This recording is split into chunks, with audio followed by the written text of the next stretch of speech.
Morning students, आज आप करांगे वैलेंसी पर। वैलेंसी एक एटम अपना ऑक्टेट पूरा करने वास्ते जिन्ने इलैक्ट्रॉन बॉन्ड फॉर्मेशन में पार्टिसिपेट करता है वो वैलेंसी कहते हैं। कोई भी एटम अपना ऑक्टेट पूरा करने वास्ते, ऑक्टेट मींस 8 इलैक्ट्रॉन बाहरले शेल्स पूरे करने वास्ते जिन्ने भी इलैक्ट्रॉन पार्टिसिपेट करता है उसनू वैलेंसी कहते हैं। The number of electron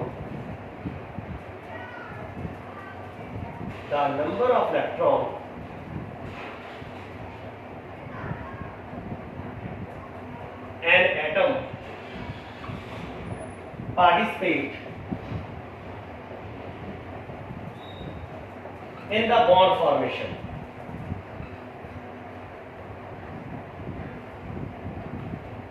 is called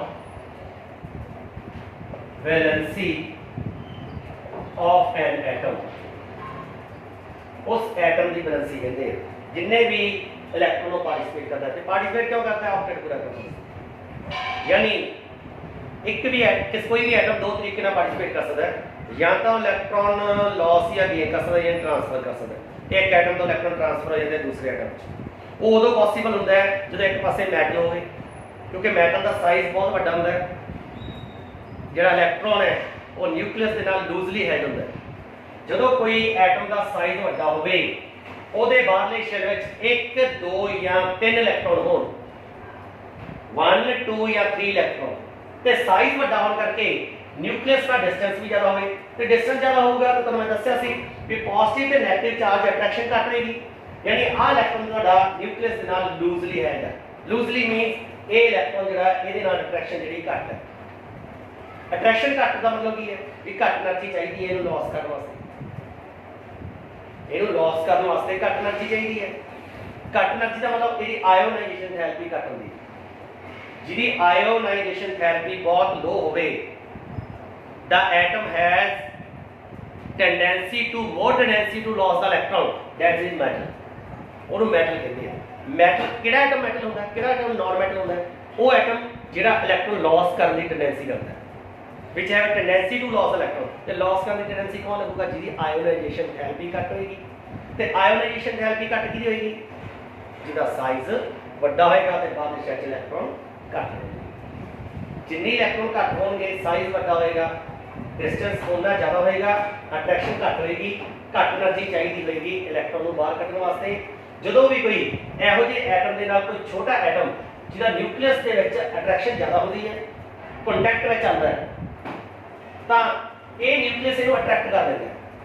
देखो आ अट्रैक्शन पहला होगी जिहड़ी इस इलैक्ट्रॉन की अपने एटम जरा बनी हुई है। आ इलैक्ट्रॉन जिहड़ा ये नेड़े हुण ज़्यादा आ गया, जो एटम ये क्लोज आया, इहदा सरफेस इहदे नाल टच होया ਤਾਂ ਕੀ ਹੋਇਆ? ਇਹਦੇ ਨਿਊਕਲੀਅਸ ਨੇ ਇਸ ਇਲੈਕਟ੍ਰੋਨ ਨੂੰ ਜ਼ਿਆਦਾ ਅਟਰੈਕਟ ਕਰ ਲਿਆ। ਇਹਦੀ ਅਟਰੈਕਸ਼ਨ ਨਾਲ ਹੋਈ, ਜਦੋਂ ਅਟਰੈਕਸ਼ਨ ਨਵੀਂ ਪੈਦਾ ਹੋਈ, ਨਿਊ ਅਟਰੈਕਸ਼ਨ ਪੈਦਾ ਹੋਈ, ਉਹ ਨਵੀਂ ਅਟਰੈਕਸ਼ਨ ਨਾਲ એનર્ਜੀ ਪੈਦਾ ਹੋਈ। ਉਹ એનર્ਜੀ ਜ਼ਿਆਦਾ ਸੀ ਜਿਹਨੇ ਇਸ ਨੂੰ ਆਸਾਨੀ ਨਾਲ ਤੋੜਤਾ। ਇਸ ਤਰੀਕੇ ਨਾਲ ਇਲੈਕਟ੍ਰੋਨ ਜਿਹੜਾ ਉਹ ਪੂਰੀ ਤਰ੍ਹਾਂ ਇਸ ਐਟਮ ਚੋਂ ਨਿਕਲ ਕੇ ਉਸ ਐਟਮ 'ਚ ਟ੍ਰਾਂਸਫਰ ਹੋ ਗਿਆ। ਇਹਨੂੰ ਕਹਿੰਦੇ ਆ ਆਇਨਿਕ ਬੌਂਡ। ਇਹਨੂੰ ਕਹਿੰਦੇ ਆ ਆਇਨਿਕ ਬੌਂਡ। क्लियर होगी मेरी गल नहीं? वैलेंसी कितने इलेक्ट्रॉन पार्टिसिपेट करता है? एक लॉस करता है तो मोनोवेलेंट, 2 लॉस करता है डाईवेलेंट, 3 लॉस करता है ट्राईवेलेंट। मतलब वैलेंसी को ਅਸੀਂ ਇਸ ਤਰ੍ਹਾਂ डिफाइन कर सकते हैं कि कितने इलेक्ट्रॉन एक एटम ने पार्टिसिपेट किए। ਤੇ दूसरी गल, जे कोई एटम इलेक्ट्रॉन लॉस नहीं कर सकता, ਉਹਦੀ ਆਇਓਨਾਈਜੇਸ਼ਨ ਥੈਰੇਪੀ ਜ਼ਿਆਦਾ ਹੈ, ਤੇ दूसरा एटम ਜਿਹਨਾਂ ਨੂੰ ਲਿੰਕ ਕਰ ਰਿਹਾ, ਕੰਬਾਈਨ ਕਰ ਰਿਹਾ, ਉਹਦੀ ਇਲੈਕਟ੍ਰੋਨ ਐਕਟੀਵਿਟੀ ਵੀ ਇੰਨੀ ਜ਼ਿਆਦਾ ਹੈ, ਤਾਂ ਨੈਚੁਰਲੀ ਗੱਲ ਆ ਉਹ ਇਲੈਕਟ੍ਰੋਨ ਜਿਹੜੇ ਇੱਕ ਦੂਜੇ ਨੂੰ ਟ੍ਰਾਂਸਫਰ ਨਹੀਂ ਕਰਨਗੇ, ਫਿਰ ਉਹ ਸ਼ੇਅਰ ਕਰ ਲੈਣਗੇ। ਤਾਂ ਜਿੰਨੇ ਇਲੈਕਟ੍ਰੋਨ ਕੋਈ ਵੀ ਐਟਮ ਸ਼ੇਅਰ ਕਰਦਾ, that is also called its valency. ਤਾਂ ਵੈਲੈਂਸੀ ਦੋ ਤਰ੍ਹਾਂ ਦੀ ਹੁੰਦੀ ਹੈ। ਜੇ ਇਲੈਕਟ੍ਰੋਨ ਟ੍ਰਾਂਸਫਰ ਹੋ ਰਹੇ ਆ ਤਾਂ ਇਲੈਕਟ੍ਰੋਵੈਲੈਂਸੀ, ਯਾਨੀ ਤੁਹਾਡੀ ਵੈਲੈਂਸੀ ਦੋ ਤਰ੍ਹਾਂ ਦੀ ਹੁੰਦੀ ਹੈ, ਇਲੈਕਟ੍ਰੋਵੈਲੈਂਸੀ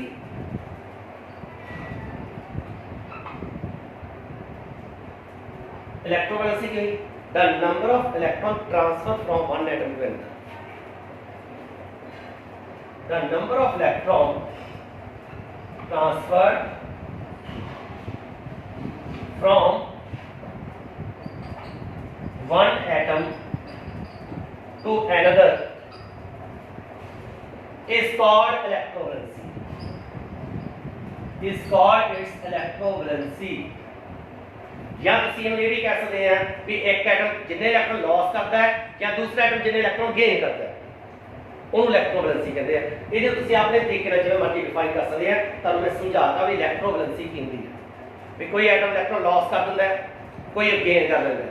ਜਿਹਦੇ ਆਊਟਰ ਸ਼ੈਲ ਵਿੱਚ 1 2 ਜਾਂ 3 ਇਲੈਕਟ੍ਰੋਨ ਹੁੰਦੇ ਆ ਤੇ ਸਾਈਜ਼ ਵੱਡਾ ਹੁੰਦਾ ਹੈ, ਐਮਿਸ਼ਨ ਥੈਰੇਪੀ ਘੱਟ ਹੁੰਦੀ ਹੈ, ਉਹ ਆਸਾਨੀ ਨਾਲ ਲਾਸ ਕਰ ਲੈਂਦਾ ਹੈ। ਤੇ ਜਿਹਦੇ ਆਊਟਰ ਸ਼ੈਲ ਵਿੱਚ 5 6 ਔਰ 7 ਇਲੈਕਟ੍ਰੋਨ ਹੁੰਦੇ ਆ ਤੇ ਸਾਈਜ਼ ਛੋਟਾ ਹੋਵੇ, ਨਿਊਕਲੀਅਰ ਚਾਰਜ ਜ਼ਿਆਦਾ ਹੋਵੇ ਤਾਂ ਉਹ ਗੇਨ ਕਰ ਲੈਂਦਾ ਹੈ। ਤਾਂ ਇਨ ਦਿਸ ਵੇ ਜੋ ਵੀ ਵੈਲੈਂਸੀ ਆਉਂਦੀ ਹੈ ਉਹਨੂੰ ਕਹਿੰਦੇ ਇਲੈਕਟ੍ਰੋਵੈਲੈਂਸੀ। ਜ਼ਿਆਦਾਤਰ ਇਹ ਸਾਲਟ ਵਿੱਚ ਹੁੰਦੀ ਹੈ, ਜਿਵੇਂ NaCl ਹੋ ਗਿਆ, ਕਲੀਅਰ, ਕੈਲਸ਼ੀਅਮ ਕਲੋਰਾਈਡ ਹੋ ਗਿਆ CaCl2। ਇਹਨਾਂ ਜਿੰਨੇ ਵੀ ਮਤਲਬ ਕਿ ਆਇਨੀ ਕੰਪਾਊਂਡ ਹੈ, ਸਾਲਟ ਹੈ, ਉਹਨਾਂ ਸਾਰਿਆਂ ਦੇ ਵਿੱਚ ਇਲੈਕਟ੍ਰੋਵੈਲੈਂਸੀ ਹੁੰਦੀ ਹੈ। ਬਟ ਜੇ ਕੋਈ ਐਟਮ ਇਲੈਕਟ੍ਰੋਨ ਲਾਸ ਜਾਂ ਗੇਨ ਨਹੀਂ ਕਰਦਾ, ਸ਼ੇਅਰ ਕਰਦਾ ਹੈ, ਤਾਂ ਉਹਨੂੰ ਕੋਵੈਲੈਂਸੀ ਕਹਿੰਦੇ ਆ।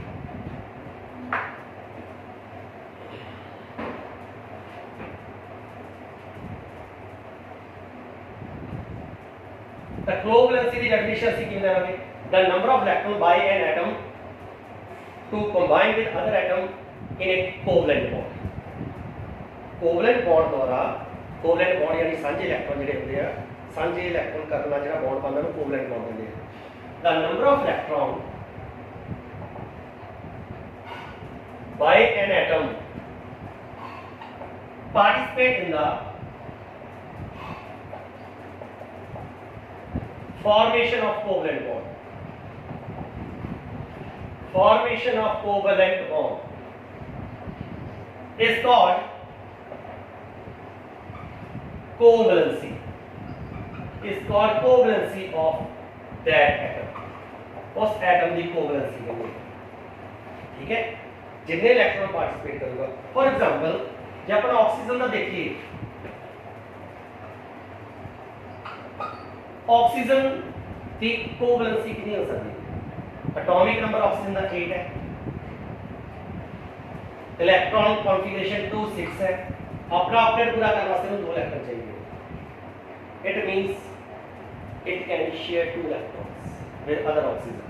तो एक ही हो सकता है, इटी वैलेंसी ਜਿਹੜੀ ਹੋगी वो इट इज अ डाईवैलेंट, इटी कोवैलेंसी ਜਿਹੜੀ 2 होगी। क्लियर हो गया?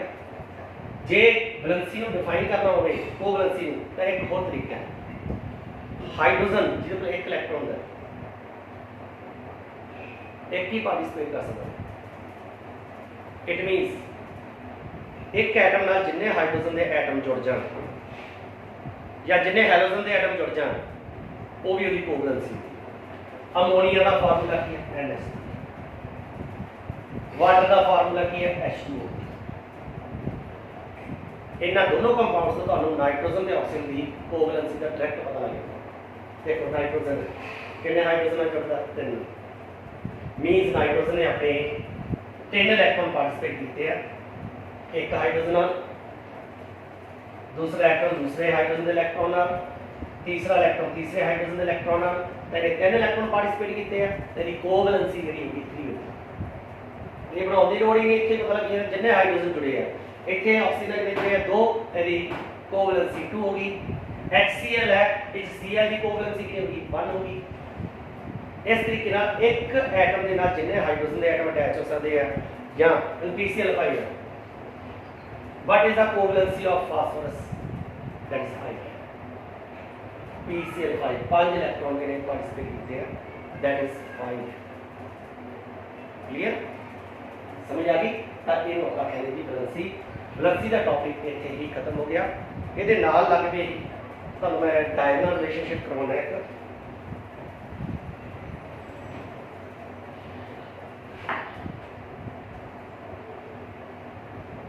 डायगोनल रिलेशनशिप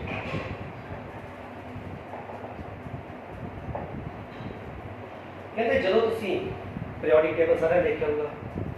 पीरियोडिक टेबल के विच हॉरिजॉन्टल रोज जिहड़ी होंदियां उन्हें पीरियड्स बोलते हैं। जिवें hydrogen, helium first period, lithium, beryllium, boron, carbon, nitrogen, oxygen, chlorine, neon second period. First period, second period, third period में आ गया sodium, magnesium, aluminium, silicon, phosphorus, sulphur, chlorine. आपके दो पीरियड है, एक सेकंड पीरियड है, एक थर्ड पीरियड। डायगोनल रिलेशनशिप की गणना करते हैं ध्यान रखना। According to this relationship, as we move from the elements of the second period to third period diagonally, की relationship है, as we move from elements of the second period to the third period,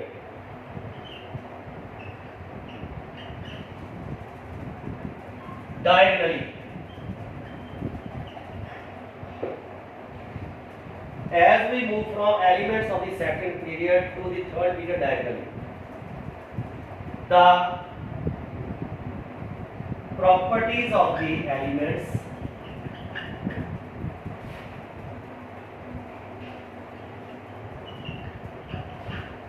are almost same. This relationship is called diagonal relationship. दोबारा फिर बोलते हैं, as we move from elements of the second period to the third period diagonally, the properties of the element जो भी उस diagonally आंदे हैं उन property की सेम होती है। जिਵੇਂ for example तुसी लिथियम आ second period का element है, तुसी move भी कर कितने move करना है? As we move from elements of the second period, second period हो गया जी, to the third period, third period diagonally, diagonally means I move करते हैं। मतलब तुसी second period तो third period, लिथियम तो मैग्नीशियम वाला जाना है, बेरिलियम तो एल्युमिनियम वाला जाना है, बोरोन तो सिलिकॉन, कार्बन तो फास्फोरस वाला। As we move from elements of the second period to the third period, diagonally, the elements have similar properties. मतलब लिथियम के मैग्नीशियम की प्रॉपर्टी सेम है, बेरिलियम के एल्युमिनियम की सेम है, बोरोन के सिलिकॉन की मोस्टली फिजिकल प्रॉपर्टी सेम है। क्यों सेम होती है? की सेम होता है पहला फिजिकल प्रॉपर्टी जिਵੇਂ मान जो लिथियम का साइज वही मैग्नीशियम का साइज है, जो लिथियम की आयनाइजेशन थैलेपी वही मैग्नीशियम की है, जो बेरिलियम की आयनाइजेशन थैलेपी वही एल्युमिनियम की है, electron gain enthalpy, ionization enthalpy, melting point वगैरह वगैरह जितनी फिजिकल ऑलमोस्ट थोड़ा थोड़ा फर्क हो सकता है पर ऑलमोस्ट सेम है।